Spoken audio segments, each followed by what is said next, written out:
Okay, everyone, I want to discuss phase one of this new project that we're all embarking on called the writing of a review of literature. Okay, so this video is going to be exclusively about phase one. This document that you will be seeing in the Google Classroom is going to change as things go on. It probably already doesn't look like what you're seeing here. More links will be added, more information will be added, due dates will be added for all the various parts, and it'll sort of evolve as we go. You can feel free to look ahead and even start working ahead to a certain extent. Just don't get too far ahead of yourselves or check in as you're going to make sure you're on track. I would hate for any of you to do a bunch of work and find out that you had gone totally off in left field. Because I'm sure, like me, you probably don't enjoy wasting your time. So, first things first, what's a review of literature look like? Here's a lovely one about literacy in Canada. I want to point out a few features of a proper review of literature. First of all, a review of literature is exactly what it says it is. It's a review of some of the literature that exists about a topic.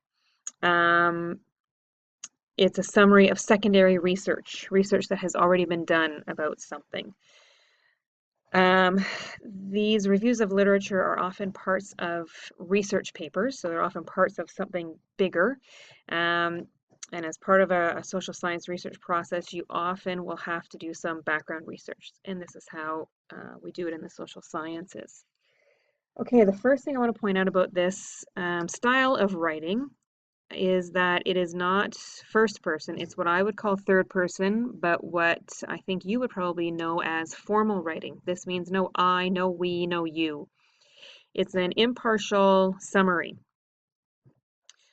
You always write in your own words. So you will never use quotes in terms of the actual information. However, you will cite everything. So just because you're not quoting doesn't mean you don't have to cite, and just because you're citing doesn't mean you have the right to quote. Don't quote.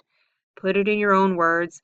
And be warned, people, I don't know why, but I seem to have a sixth sense for smelling out work that is either a repeat of someone else's or just probably isn't something that a high school student would have written. No offense, but there's a difference between how you write and how people with a lot more education than you tend to write, and there should be a difference. So just so you know, over the years, I don't know why. Honestly, sometimes it's a gift I would give back if I could because it's more aggravation than it's worth. But I do just have that weird sense. Now, I'm not saying no one's ever gotten by me. I'm sure they have, but I've caught more than my fair share of, well, basically cheaters over the years. So you've been warned. Okay, all of these embedded citations here are part and parcel of something called APA format, which you will be seeing more about later on.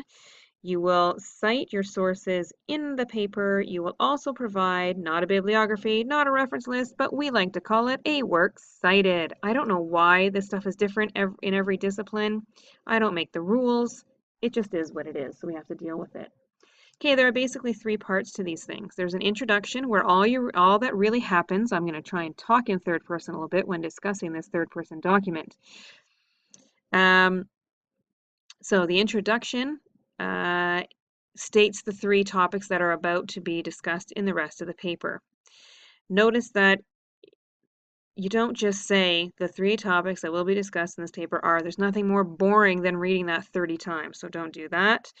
Then you're going to choose three subtopics or themes. You're going to write a nice paragraph for each of those. You're going to write transition sentences between them. We'll talk more about those things later. And then your conclusion paragraph basically restates what the three topics that were discussed were. It really is that simple. This takes some getting used to. Do not leave this assignment to the last minute. It's going to be done in parts. That's for a reason. I've been teaching this style of writing for 15 years. You could, if you chose, trust me on this one, that you need to come with me on this journey from now until the end and not stress yourselves out at the last minute trying to put this thing together. I've written enough of these to tell you that's not the way to do it. You may also notice that we're not creating something huge here. This is the length. This is an example of what you might do. It's literally going to be a page and a half to 2 pages long, and you're going to have this person has 5, this one has 5 or 6 sources. You can get away with as little as 2, really. We're going to talk about that more as we move on. But suffice it to say, you have to pick and choose here. You're not telling the whole story. This is just a small sample. Okay, next document. Which I don't seem to have here. Let's find it here, just a sec. Okay, so the first thing you're going to do that's been shared with you is this little exercise in can you tell which one is a fact and which one is more of a topic? Okay, I do this because I find that students sometimes get confused, and you have to come up with both on this assignment. You have to figure out what your topics are going to be, and then you have to go and find facts to go underneath each of them. And if you're putting more topics under your subtopics, that makes no bloody sense. And if you try and have just simple facts as your topics, that's not going to work either. So you're going to fill this in, and I'll have a look at that. The next thing I want you to do is this document that has you evaluating some sample reviews of literature. There are 4 of them here for you to look at. I want you to tell me the strengths and the weaknesses of each one. Which one do you think would be the best marks, would get the best marks, and why? And here are your criteria. This is how I'll be marking your review of literature. So this gives you a chance to look at other ones and see if you can figure out what it is that you're supposed to be doing. So in terms of content, there should be 3 subtopics. Those should be clear. There are going to be a few points under each one. That should be organized properly. It's all written in the author's own words. There should not be any quotes around the information. Information only, no reflections, no personal commentary, nothing. Citations, at least, okay, here's the whole point of a review of literature. For each topic, you're going to weave together the information from at least 2 sources. Those 2 different sources should be clearly cited in each paragraph. The citations should be correct. They should make sense in those sentences. The citations should match what's in the chart. Each fact is cited. So you don't want a whole paragraph and then 1 citation at the end. No, no, no, no. The format. The subtopics should be clear in the introduction, but not in a boring way. No first person, transition sentences between each topic, final paragraph, recaps. Okay, let me delete that right now. All right.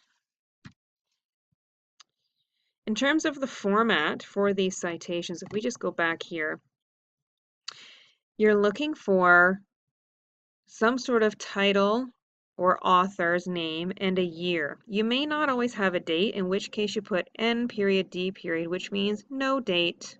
Okay, so this is a fake organization. By the way, all these examples are all just fake things that I wrote myself. There's no organization that I know of called Literacy Canada. These articles don't exist. So there's an organization and there's the year that stuff was posted online. Here's an example of if you have 2 CBC News articles, both in 2008, which could easily happen, then I would like you to just use a couple of words from the beginning of the title of each one and put that in quotation marks. That way I know which one you're citing when. Otherwise, it's hard to tell. Here's the other one here, CBC News, History of Canadian Literacy. So that's what you need to do. You can also start your sentences, D's on, and then in brackets, the year or the no date. Found that. So whatever is in brackets is the part that you probably wouldn't read in a sentence if you're reading it aloud. So you might say, according to Pinto, the literacy rate in Canada is significantly higher, but you wouldn't say out loud, according to Pinto, no date, the literacy rate. You just wouldn't. So you put the date in brackets. If it's at the end of the sentence like this, then the whole thing goes in brackets. Notice that the period is after the bracket because that bracket is part of that sentence.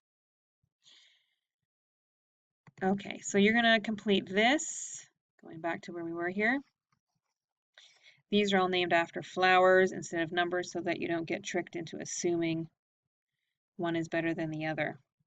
The third thing you're going to do is you're going to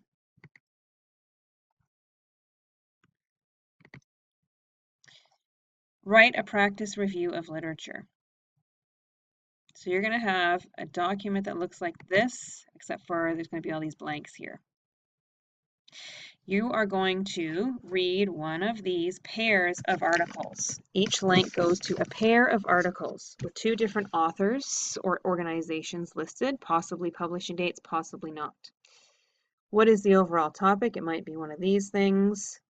Then what are your three subtopics? For each one, some information and the link, just write down here, just type in where that came from. But when you do your real one later on, which you will be doing, you will go insert link, which I've been trying to train you all to do, and some of you are really fighting me on it. I don't know why. URLs are so ugly in a doc. They just make it look so sloppy, and there's no need for them anymore. So let's not. You don't see a bunch of URLs here. See how nice that looks?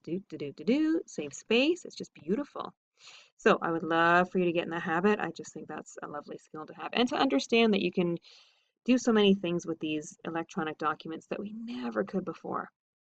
Okay, below your organizer chart, so right here is where you're going to end up writing your practice paragraph, and here are some things that explain how much and what you need to do. So let me show you how I went about this. I actually started on a piece of paper with a pencil. I know, I kicked it old school. And I read the first article and I made some notes. And then on sort of one side, on the left-hand side of my paper, sort of landscape, wrote it on the left-hand side, left myself some room. On the right-hand side, when I read the second article, I wrote down points that seemed to be about the same thing. And then I looked to see what matched up. And here's what I came up with. There was some stuff in both articles about the impact on the brain or mind. There was some stuff in both articles about the impact of technology on school and family life.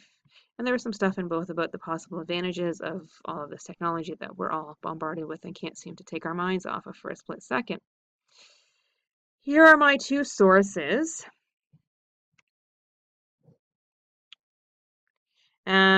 This one has two possible things here because I have an author's name and I also have the magazine Canadian Living Online. This is obviously fake, but let's just pretend. What I'm finding is you're gonna hopefully use an add-on. Add-ons are here that you need to find, which is called EasyBib. You need to get that add-on. And it's a lot like BibMe, but I think it's a bit better for what we're doing. So when I was practicing with or playing around with BibMe the other day, I found that if I was in an article like this, where it was an article on a website, but it had a person who wrote it, EasyBib doesn't always pull the name of the author. It pulled instead into the citation, so it creates your works cited for you. It pulled this. So I think for now you should put both if you have them, and then we're going to wait and see how to do your works cited later on, and you'll be picking one of these two options. So these things tell me, as a person who's going to read these charts, where it is that you've been to find this information. Then what I did was I wrote you a sample based on this.